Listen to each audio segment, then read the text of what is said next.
Hi, everyone. It's Kelly from the Hub. Here today, of course, with our friend Pastor Jim from Bergstrasse. How are you there, friend? Okay. It, no. As I shared earlier, it's just like energy is just draining out of me these days. And yeah, it's just really, but hey, on the bright side, I'm alive. Yeah, and it's I bright can out breathe. there. Ha It's ha! bright out there. Right. No, no sun yet on Tuesday morning, but Yeah, but there's snow, man. yeah, there is. Okay, before we start, I will say I read this article that was actually really, it was sort of interesting, and I never thought about it like this before. This article was talking about how this is the longest there's been the most snowpack over the continental United States. So, like the most surface area and the longest time.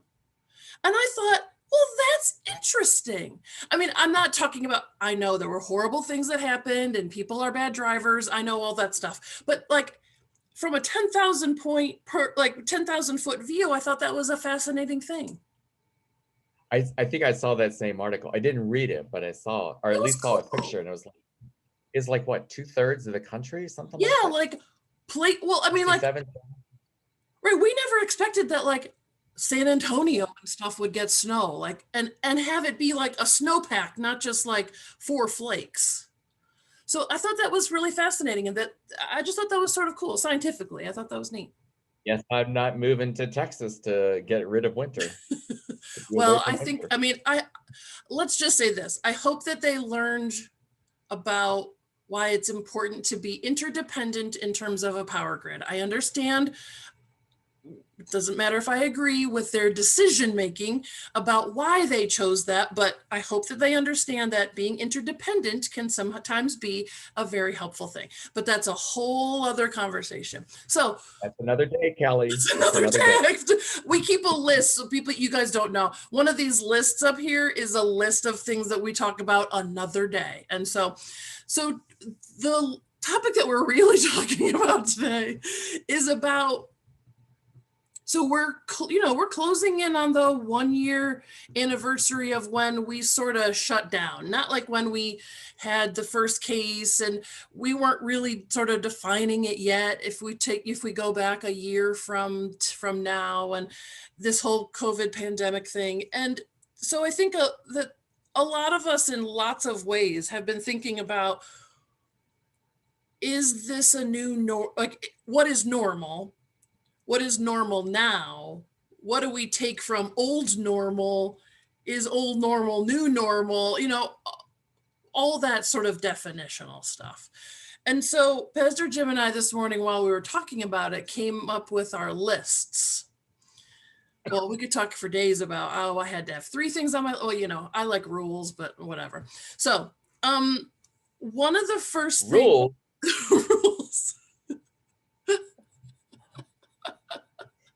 By the way, can we define normal too? Well, that's a whole other, right. Right. Is the Because normal I that bet we your had. normal is different than my normal. Right. Right. And so I think as we're, this is an anniversary. We just had New Year's Eve, and I think a lot of people talk about, like what happened over the past year. And I think this is a different anniversary for us. And so we wanted to talk about something that we really like, that we learned, that we're going to keep from this, something that we are not going to keep, and something like a lesson that we learned. So we'll talk about the thing that we are going to keep. The thing that Jim and Cool. I decided that we're both going to keep is this Zoom and other forms of online communication. I love it in terms of, well, I didn't think I could connect with people like this. And is that I can. Yeah, how about that? I mean, and it doesn't feel okay. Yeah. It doesn't feel weird in a lot of situations.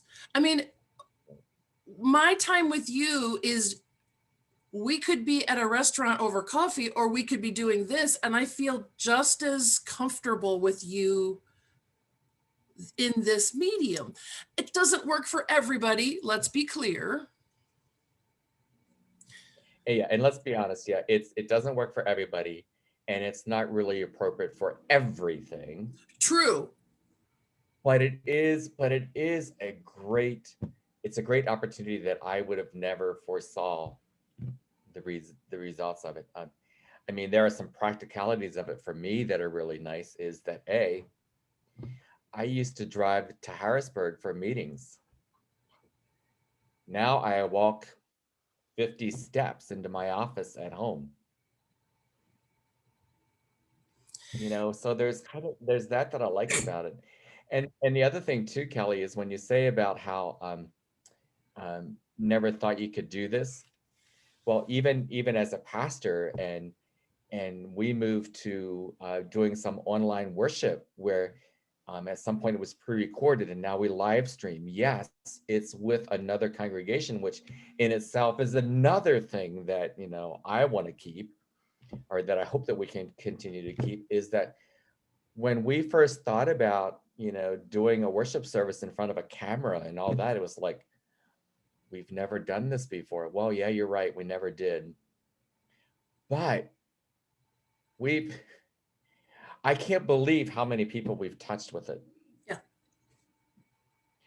Just to give you one statistic that is just so phenomenal for us. So as a small congregation in rural Pennsylvania here in Lancaster County, we kept two kind of attendance figures, just because we have to figure out numbers and all that kind of stuff. We looked at how many people were at in-person worship last year, as well as how many people viewed our worship services online. And there are different metrics and stuff that you can do that, and we did that. And believe it or not, it was just shocking to me.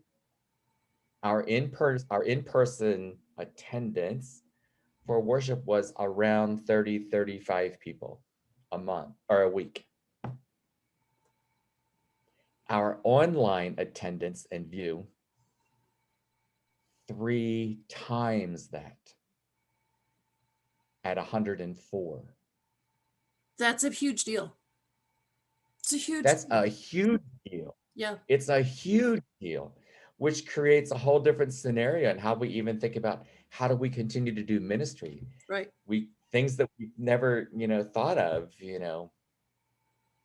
And I've said this before on my side, that I could do 2, maybe 3 meetings a day.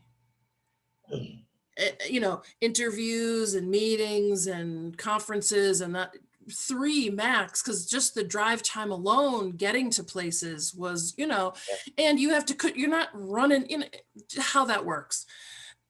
Now, I mean, okay, so I guess it's works for me. I regularly can do 6 or 7 a day. Yeah. It's exhausting, but I do feel that being able to see and be able to do that volume, not every day, because that's overloading, but being able to do that much is very efficient. Oh yeah. It's very efficient. And I mean, yes, I need the downtime. I mean, I have figured out in my work at home life how to find that balance. And that took a little bit, but still, I like this. And it's not that I don't want to see people in person after this. I do. But I think we've all sort of realized that there are in-person meetings that we can do occasionally, but that for the most part, when we've got business to attend to,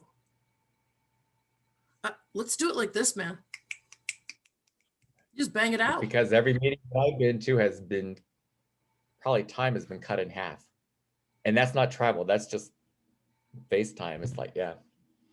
I mean, I miss hanging out at a restaurant or a bar or whatever, chit-chatting and having a cocktail or coffee or whatever. I miss that a lot. And yes, business got done during those times, and it still will. But in terms of efficiency, Zoom away. zoom it, zoom it, zoom it. And you know what? I feel poor Zoom, because now we use Zoom like Kleenex, like when the brand becomes what it is, becomes the product. Yeah, I mean, meet me or let's have a Zoom. Hand me a Kleenex. You know what I mean? It's just one of those things. So, congratulations to Zoom. You have now won the universe. um, so we all have a little bit of a, yeah, I know. Okay, let's do the one that we are going to leave behind.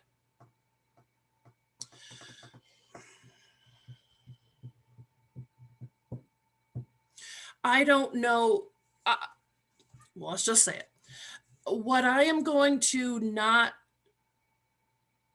allow to happen any longer is giving people a pass on intolerant behavior. And that's really subtle. Well, most of the time it's subtle. There are times when people are not so subtle about those kinds of things. And those, that was different. That's hard to talk about because that means that you are calling people out, sometimes publicly, about things they say and their things that they do. And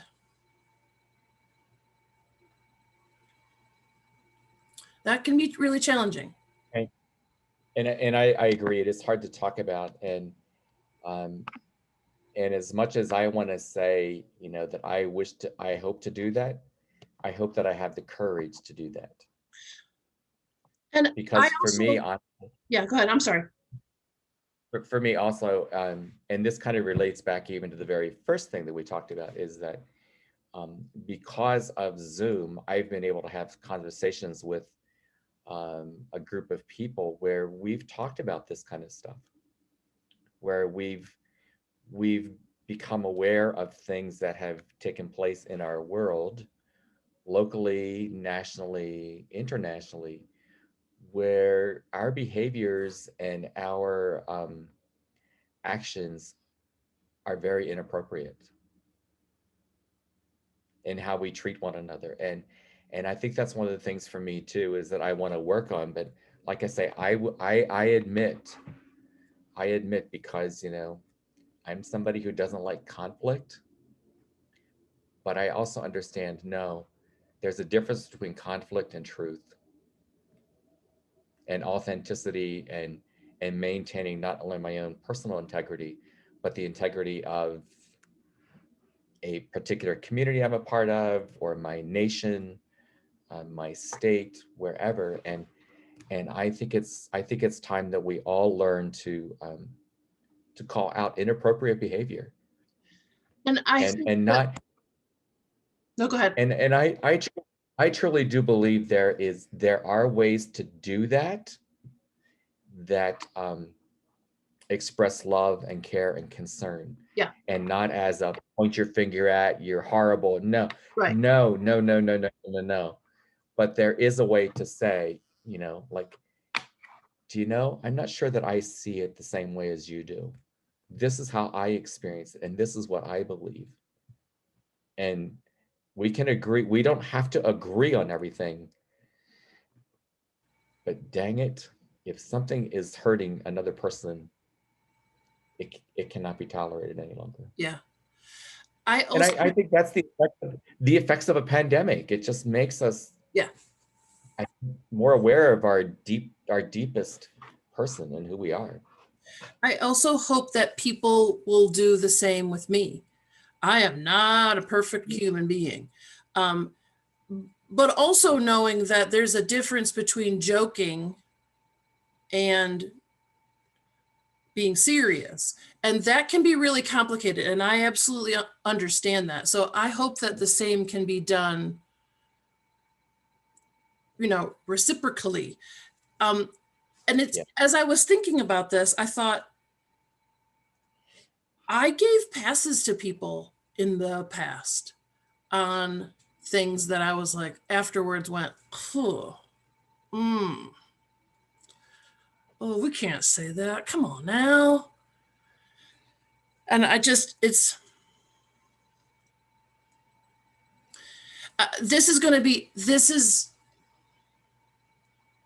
is not easy. This is not easy. And it's not easy to talk about publicly like we're doing here. It's not going to be easy to do in practice.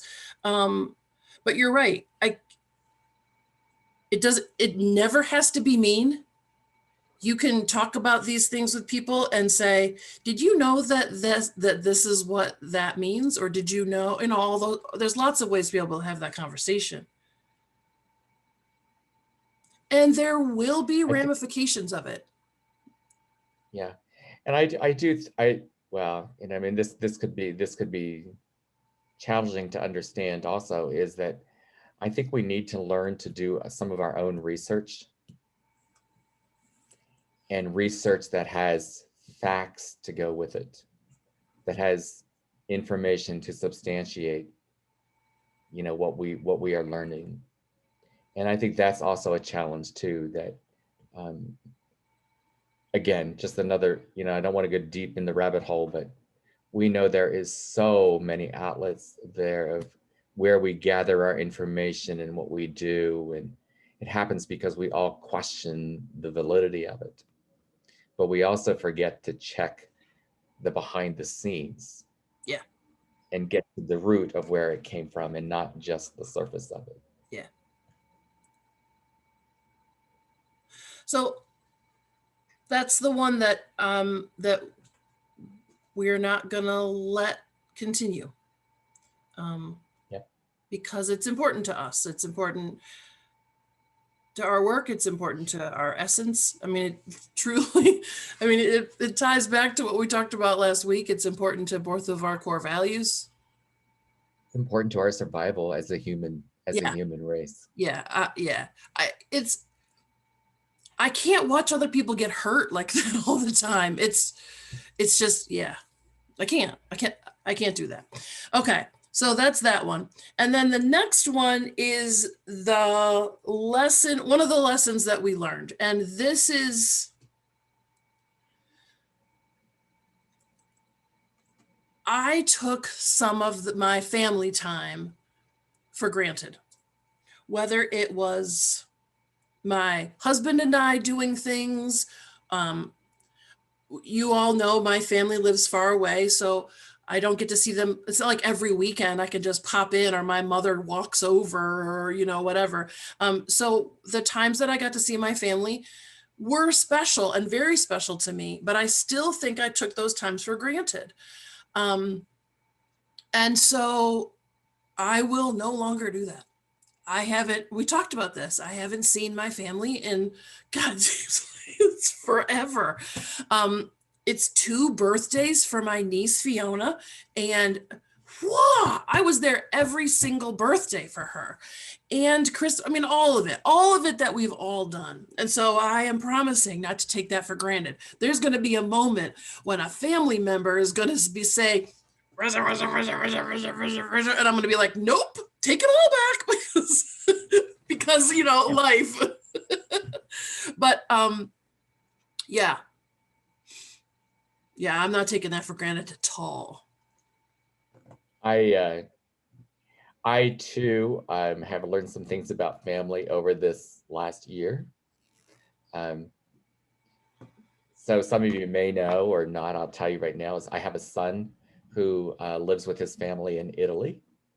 that I actually had seen, physically seen, was in Italy over Thanksgiving in 2019. And we all knew that we were not going to see each other much while they were there, but I was planning to go to Italy again this spring. Well, that's not going to happen.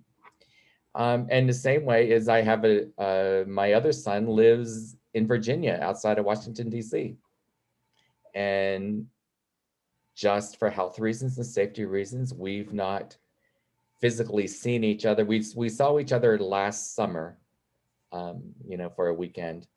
But other than that, it's all been video chat. And interestingly enough, the conversations that I've had with both of my sons and their families, both of them are married, both of them have children. So yeah, I've had to watch my grandson grow up over video without actually having to be able to hold him, cuddle him. Yeah. But when we see each other on the video chat, he just goes right up and wants to give me a kiss. It's like, oh my gosh. But the conversations right, though that his normal. That's his normal. That's his like, ooh, grandpa. Yeah, and he wants to kiss you. Yeah. Right. And I must say that the conversations that I've had with them over video chat have been the most life-giving ones I've ever had with either one of them. That's pretty awesome. And I do hope that we will be able to continue that, with some of them in person, obviously. So yeah, so there's that with family, and that we've made the best. We've made the best, not the perfect. Yeah. But we've done well with what we've got, and hope to continue that. Yeah. And it's our learning. And I think just the idea of not to take anything for granted. Yeah. Family, yes. Life, yes. Because right before our eyes, life can change in an instant. Yep. And you know what? It's interesting because we all knew that. We all knew that before. Someone gets hit by a car, someone, whatever, loses a job, and then financially they have. We all knew that, but in our lifetime, we've never had something like this. Sort of. I think that there will be people who would say, in World War II, we had this feeling. That may have been the last time where we had more of a collective feeling. Yeah. Well, and that's the thing. And that was different. Yeah. This pandemic affected everyone. Right.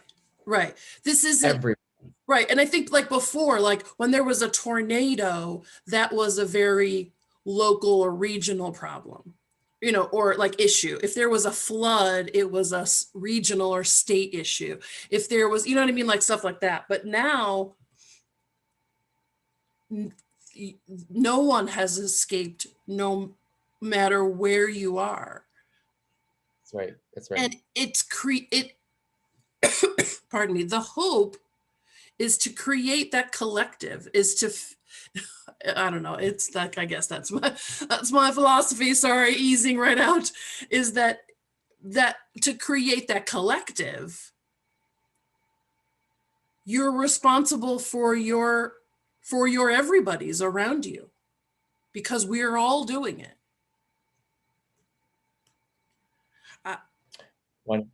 One of my things as I'm beginning to ponder what is next and what is on the horizon is just a more authentic building of community, a more authentic building of relationships with people, and to build those relationships in such a way that there are no boundaries. There are no boundaries to be a part of the community. in that, we are all the same. Yes, we all look different, we act different, different heritage, And whatever, whatever. thank goodness, because all the same is boring. I can't imagine anybody else like me. Because sometimes I'm hard to live with. But can you imagine? I think that's one of the things that I hope that we learn from all of this, that we can take and move forward, is to be able to build community that is life-giving for each other. For each other, because as you give life to someone else, you return receive life. And that we are there to protect each other. That we are our brother's keeper. And it's not just the words. See, getting all excited about all that stuff. So I think that's a challenge to our viewers. What one thing came out that's good? What one thing came out that you are going to not allow? And what lesson do you take away?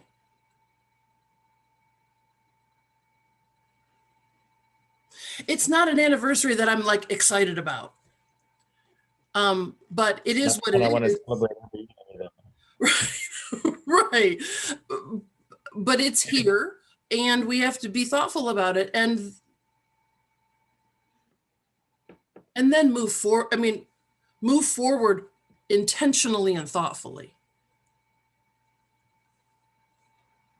So I would like to end with a reminder for everybody here. In case you've not heard it recently, or in case you've never heard it, I apologize for that. But you are loved. You are good. You are cared for.